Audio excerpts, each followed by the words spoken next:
আসসালামু আলাইকুম everyone, welcome to GSM doctor Kaiser চ্যানেলে। আমার হাতে একটি স্যামসাং M20 ফোন। আমরা এটি হার্ড রিসেট করব। তো ফোনটা বন্ধ করতে হবে। এই ধরনের মডেলগুলি বন্ধ হবে না। আমরা ফোনটা রিস্টার্ট করব। রিস্টার্ট দেওয়ার পরে ভলিউম আপ এবং পাওয়ার বাটন ধরে রাখব। তো আমরা ফ্যাক্টরি রিসেট মোডে চলে যেতে পারবো। তো দেখতে পাচ্ছেন ফ্যাক্টরি রিসেট মোডে চলে আসছে। উইপ ডাটা ফ্যাক্টরি রিসেট করতে হবে এখান থেকে আমাদের। তো ফ্যাক্টরি ডাটা রিসিটটা হয়ে গেলে আমাদের উইপ ক্যাচ পার্টিশনটাও করে ফেলতে হবে, তাহলে ভালো। উইপ ক্যাচ পার্টিশনটা সিলেক্ট করে ইয়েস করে দিব। তো এরপরে আমরা যে কাজটা করব, ফোনটা রিবুট করব। তারপর আমাদের সেটিং যে যার মতো করে সেভ করে নিব। তো আমার দেওয়া ভিডিওগুলো যদি আপনাদের ভালো লেগে থাকে, একটি লাইক দিয়ে চ্যানেলটি শেয়ার করে দিবেন। এখানে আমি ভিডিওটা স্কিপ করে দিয়েছি, কারণ ফোনটা এফআরপি লকও ছিল।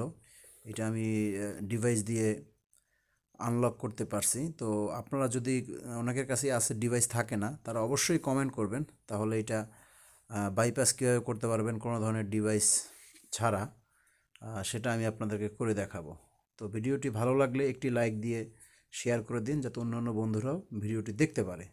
তো এই ছিল আজকে ছোট্ট একটি নিবেদন। আসসালামু আলাইকুম রহমতুল্লাহ ওয়া বারাকাতুহু। সবাই ভালো থাকবেন।